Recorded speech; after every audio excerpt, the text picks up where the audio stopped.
ഈ രണ്ട് കുഞ്ഞൻ വണ്ടി ഓടിക്കാൻ വേണ്ടി നമുക്കൊരു ട്രാക്ക് ഉണ്ടാക്കിയാലോ? വണ്ടി ചെറുതാണെന്നേ ഉള്ളൂ, ഭയങ്കര പവറാണ്. അപ്പോൾ അതിനുവേണ്ടി ഫസ്റ്റ് നമുക്ക് വേണ്ടത് വണ്ടിയുടെ ആർട്ടിക്കുലേഷനൊക്കെ ചെക്ക് ചെയ്യാൻ പറ്റുന്ന സ്ട്രക്ചറാണ്. അപ്പോൾ നമ്മൾ പഴയ ഫോറസ്റ്റ് ഷീറ്റിൻ്റെ 2 പീസ് വെച്ചിട്ട് ഇങ്ങനെ സ്ട്രക്ചർ കട്ട് ചെയ്തെടുത്ത് അത് ഒട്ടിച്ച് ഷേപ്പാക്കി എടുത്തിട്ടുണ്ട്.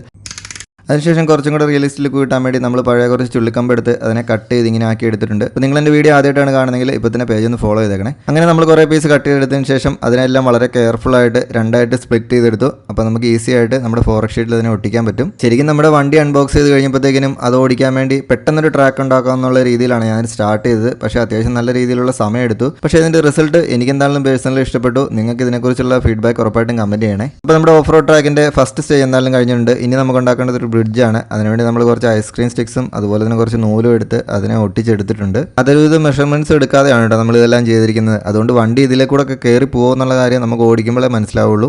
അപ്പോൾ എന്തായാലും നമ്മൾ ബ്രിഡ്ജും ശരിയായി കഴിഞ്ഞപ്പോൾ നമ്മൾ അതിനെ ഇത് മെയിൻ സ്ട്രക്ചറിലേക്ക് കണക്ട് ചെയ്തിട്ടുണ്ട്. നമ്മുടെ ട്രാക്കിൻ്റെ പകുതി പണി ഇതുവരെ കഴിഞ്ഞിട്ടുള്ളൂ കേട്ടോ. അതുമല്ല വണ്ടി ഇതിലേക്കൂടെ കയറി പോകുമെന്നുള്ള കാര്യം ഡൗട്ടാണ്. അപ്പോൾ അതിൻ്റെ ഫുൾ വീഡിയോ ഞാൻ എൻ്റെ യൂട്യൂബ് ചാനലിൽ അപ്ലോഡ് ചെയ്തിട്ടുണ്ട്. ഇതിൻ്റെ സെക്കൻഡ് പാർട്ട് ഞാൻ ഉടനെ തന്നെ അപ്ലോഡ് ചെയ്യുന്നതാണ് കേട്ടോ. അതുമല്ല നിങ്ങൾക്ക് ഈ വണ്ടി മേടിക്കണമെങ്കിൽ ഇതിൻ്റെ ലിങ്ക് ഞാൻ എൻ്റെ ബയോയിൽ കൊടുത്തിട്ടുണ്ട്.